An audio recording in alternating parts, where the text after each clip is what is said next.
तो सबसे पहले हम आज स्टिल लाइफ को जानेंगे। तो ये जो बोर्ड है उसको समझो अपनी ड्राइंग शीट। तो पहले कुछ ऑब्जेक्ट को ड्रॉ करते हैं। ये असल में किया जाता है, स्टिल लाइफ सामने कुछ ऑब्जेक्ट को रखते हैं, उसके बाद ड्रॉ किया जाता है। तो अभी हम ड्रॉ करते हैं पहले, उसके बाद को जो भी इसके थोड़े से रूल हैं वो समझ जाओ। तो किसी ऑब्जेक्ट को ड्रॉ करते हैं पहले।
ये ऑब्जेक्ट हो गया।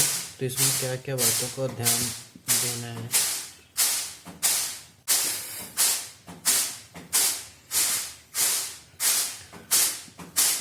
सबसे पहले तो पूरे पेज पे जो हम ड्रॉ कर रहे हैं उसमें नीचे से थोड़ा जो ये चीज़ है ये थोड़ा स्पेस होना चाहिए। एकदम हमारा ऑब्जेक्ट नीचे नहीं टच होगा, ठीक। और जो हमारा ऑब्जेक्ट, कई सारे ऑब्जेक्ट जब होते हैं तो कौन सा पहले है कौन सा बाद में, तो वो उस ड्राइंग के टाइम ही पता चलनी चाहिए। ये नहीं कि अगर जो सामने है उससे बड़ा पीछे वाला बना दें, ऐसा कभी नहीं करना होगा। जो सामने है उसका साइज, उसका रेशियो पीछे वाले से बड़ा होगा। तो यही सब बातों को ध्यान देना है। शेडिंग की बातों पर बाद में आएंगे, लेकिन जो हमारा पेज है उस पर सेंटर में होना चाहिए, नीचे से कुछ स्पेस रहना चाहिए। इसे ड्रेपरी बोलते हैं। पीछे बहुत सारे ऑब्जेक्ट के पीछे ऐसे कपड़े को हैंग किया जाता है एक साइड से। तो कभी कभी ऐसे भी कि स्टिल लाइफ दिया जाता है, एग्जामिनर हमेशा इसी तरह देता है। तो घबराना नहीं है, अपने जो भी ऑब्जेक्ट हमें दिख रहा है उसे ड्रॉ करना होता है। बस यही ध्यान देना होता है कि जो हमारा पेज है उसके सेंटर में रहे, नीचे से कुछ स्पेस रहे, और ऊपर भी हमारा ऑब्जेक्ट टच नहीं होना चाहिए।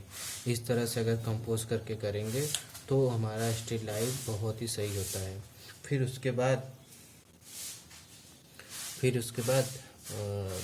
जैसे जैसे हम सामने देखते जाएंगे कि कैसे कैसे कहाँ पे लाइट पड़ रहा है, कहाँ पे डार्क पड़ रहा है, तो वैसे शेडिंग देते जाएंगे। तो हम देखेंगे कि अगर ये चीज़ चौड़ा है तो इसके नीचे डार्क होता है हमेशा, यहाँ पे थोड़ी सी डार्कनेस होती है। वो जब आप ऑब्जेक्ट सामने से देखोगे तो आपको शेडिंग सीधे सीधे समझ में आएगी। इससे भी कहीं कहीं पे लाइट पड़ती है, कहीं कहीं पे डार्क दिखेगा, कहीं कहीं पे लाइट दिखेगी, तो उसके अकॉर्डिंग। और नीचे के साइड में तो जब ये कोई ऑब्जेक्ट रखा हुआ है तो नीचे तो लाइट पड़ेगी नहीं, कोई भी लाइट आएगी इधर से आएगी, सामने से आएगी, इस साइड से आएगी, तो नीचे तो कोई लाइट दिखेगा नहीं, तो नीचे साइड भी डार्क रहेगा।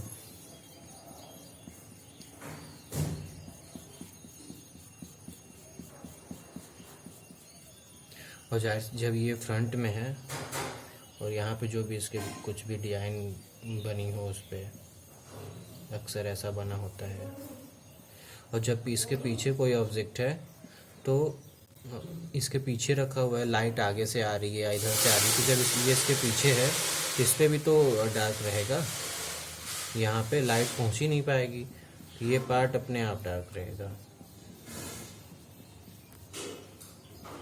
और ये ग्लास के अंदर का पार्ट है, तो लाइट कभी भी आती तो कुछ एरिया, अगर इधर से लाइट आ रही है तो इस साइड पड़ेगी, इधर नहीं पड़ेगी। तो ये, और इधर से लाइट आ रही है तो इस साइड पड़ेगी, इस साइड पड़ेगी, इधर नहीं पड़ेगी, तो अब इधर वाला एरिया डार्क रहता है। पेंसिल से करने पर ज़्यादा पता चलता है। ये सबसे पीछे है, इन दोनों के पीछे, तो यहाँ पे भी लाइट नहीं पहुँच पाएगी, तो यहाँ पे भी कुछ थोड़ी सी डार्कनेस रहेगी। लाइट इधर से, इस पूरे ऑब्जेक्ट में देखने से क्या लग रहा है कि लाइट इधर से आ रही है। देखो जो भी डार्कनेस है इस साइड में है, मतलब लाइट इधर से आ रही है, इस साइड से। ये लाइट है, इधर का साइड, इधर का पार्ट पूरा डार्क है, तो मतलब लाइट इधर से आ रही है। ये बहुत ही स्टिल लाइफ पे सबसे ज़्यादा यही ध्यान देना है कि जो ऑब्जेक्ट रखा है उस पर लाइट किधर से आ रही है। किधर से आ रही है तभी हम उसकी शेडिंग दे पाएंगे, उसकी टोनिंग दे पाएंगे। इधर से लाइट आ रही है तो इसको भी इस साइड से ये डार्क होगा।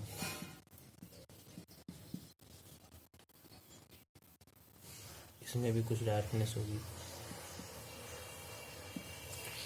तो स्टिल लाइफ को करते टाइम यही सबसे ज़्यादा ध्यान देना है। पहले तो पेज पे कंपोज करना, कैसे कैसे कंपोज होगा, कुछ एरिया नीचे छूटता है, और जो भी उसकी ड्राइंग है उसे वो अच्छे से बने। उसके बाद जब हम शेडिंग डालते हैं तो अलग अलग पेंसिल्स होती हैं शेडिंग करने के लिए, 2B 4B 6B।